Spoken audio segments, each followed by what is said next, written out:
Hello, hello, hello. Welcome, my little degenerates. It's your boy, Mr. Degenerate, back at it again for another motherfucking video. And ooh wee, man. This weekend, the weekend that just passed was a rough weekend, man. We had so much bad video game news. Oh man, I need a palate cleanser for this fucking news that happened this week. But I just wanted to take this moment, take this time, take this opportunity to talk about something that has been on the gaming precedent for quite a bit, and that is 60 frames versus 30 frames. And this conversation really started from based off of a huge controversy, well, rather a little controversy that's going on with Gotham Knights. So recently on Reddit, one of the game developers or assistant managers, whatever, the people who speak out for the game came out and announced that, hey, yeah, the game will not be supporting 60 frames due to limitations or whatever. It isn't as simple as you guys may think. It isn't like a toggle we can do. The game will not be supporting 60 frames only on console. So that means on the PS5 and the Series X and S, you will not be able to toggle 60 frame mode, which most of the PS5 and Series S and X games can do. And so this brought up a huge controversy among the community. And as you can see from the picture what I'm showing right here, you can see there's a ton of dislikes on this fucking picture. And so this brought up a huge debate amongst people. Is 30 frames still worth playing? What is acceptable for nowadays? Whether you have some people saying, hey, this is fine. I'm completely fine with playing the game at 30. Then you have other people saying like this is unacceptable. 60 frame is the golden standards of gaming. And here's where I stand on this whole situation. I think no side is completely wrong or right in the situation. You know, I can look at it from each and every side of the spectrum. When you talk about 30 frames, a stable 30 frames is completely fine. I think games, especially Nintendo games, play very well at 30 frames. A lot of games have a very cinematic quality, and I can understand that people would like to play the game on a 30 frames so that it can get that high resolution. A lot of the PS4 games back in the day were 30 frames, especially, these story-driven ones like God of War, like Last of Us, these games like that were running at 30 frames, and we didn't really complain about it because it felt so cinematic at that point. So I can look at it from people for the 30 frame crowd that they're just like, yo, as long as the game looks fucking beautiful and gorgeous, I don't give a fuck. So I could completely understand from their perspective why they're completely fine. And I can look at it from the 60 frame crowd and be like, yo, this game is very combat focused. Like, I need 60 frames for high input shit. Like, look at a game like, character action games, in particular something like Devil May Cry or Bayonetta or Ninja Gaiden. Those games should be running in 60 in my humble opinion, because those games are very fast, fluid. Those games need to have very precise input, so having it not be 60 frames, it just feels sluggish, it feels slow, and I could completely understand. However, where I stand is pretty much, if I had to play this game at 60 frames, at 30 frames, honestly, I would cancel my pre-order. This just shows a slight incompetence on Warner Brothers Montreal.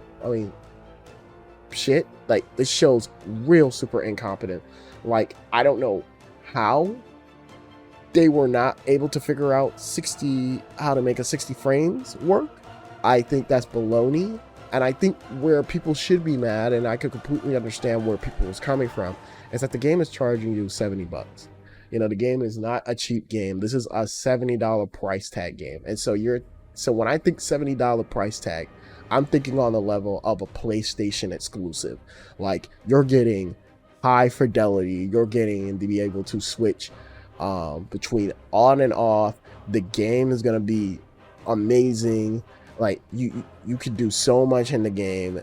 You're getting premium content, and this game just feels like it is a PS4 game or a PS or Xbox One X game that was sold higher than what it really is.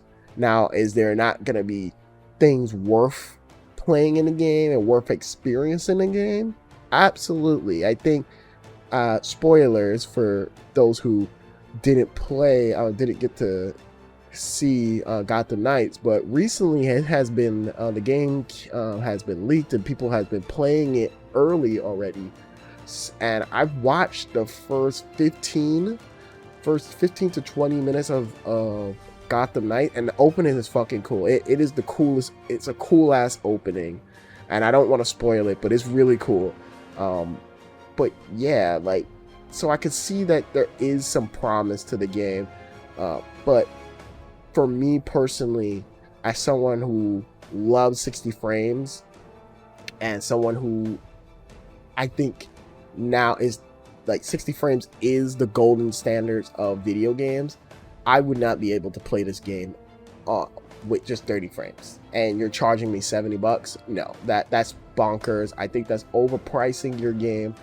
And I just got to be honest about Gotham Knight. Despite what I just said about the opening being good, I just feel like, personally for me, this game feels like a slightly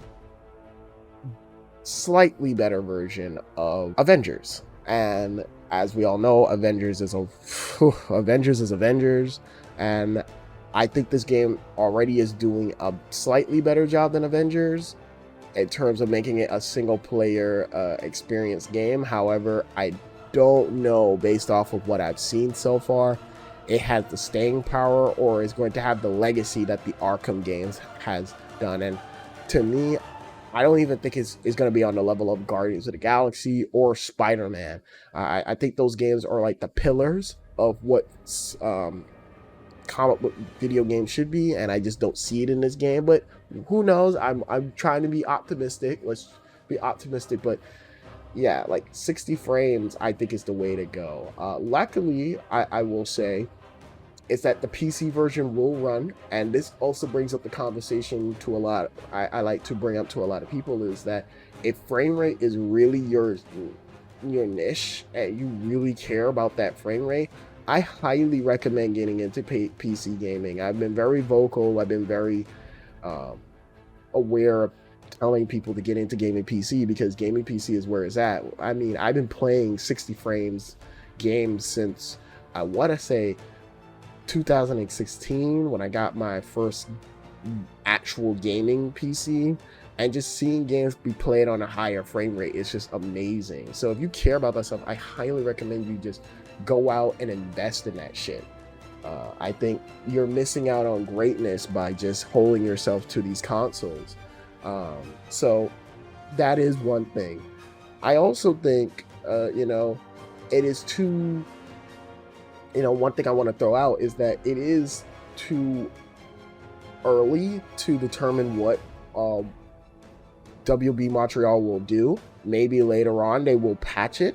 I think that is something that would be very reasonable. I know they are coming out with a 4-player co-op, so they are listening to fan feedback, because a lot of people have been saying, well, why isn't the game running in 4 players? And I think they already came out and said, well, we could have made the game a 4-player game, but in terms of the story we're telling, which I think it's a ludicrous answer, but they said in terms of a story, we wanted to tell a story with just 2 people. And I think that's dumb. You have the whole Bat family. Well, you have half of the Bat family. You only have the full cast, because you're missing you're missing Batwing. You're missing a few people, so I don't know about that much about the Bat family. But I, I will say, you know, if this is going to be the predecessor to the Gotham Arkham Knight, I think you guys have to do everything what it takes to make this the next big thing. And so far I'm just not seeing that right now. But again, I'm being open-minded. I think the final thing I will say about this game is that developers need to be a little better on how they be transparent, because, you know, this news could have came out way earlier. I think people would have been way more understanding, or way more, slightly more acceptable of understanding where the developers are coming from. However, due to the fact that the game is so late in development, like this game has been delayed multiple times. It has had a cancellation on the previous gen, and it seems like you guys just transferred and just didn't do much to make sure it ran great on the PS5 and Series X. So, you know, a lot of complaints there personally. But overall, I will say, if you decide to still purchase and play Gotham Knights, you should not be judged for it. I will say you are slightly part of the problem. However, I cannot stop you from your decision making. I cannot stop you from, you know, purchasing the game. You are entitled to your opinion. However, I do feel like we should hold these developers a little bit more accountable, but it is your decision. And for those that are beating people up about their decision on purchasing the game, despite the 30 frames per second not being the only thing, I think you guys need to relax, chill. If you don't want to purchase it, don't purchase it. It's not that big of a deal. Again, if you want to experience this game at its truest form, buy the PC edition. PC edition is probably going to be awesome. Hopefully it runs as smooth as possible and not a fucking travesty that is Arkham Knight. Let's hope it doesn't run like that, but we'll see. We'll see, everybody. Anywho, this is your boy, Mr. Degenerate. I hope you liked the video. If you do, please comment, rate, subscribe, all that fun stuff. I'm starting a new thing, by the way, guys.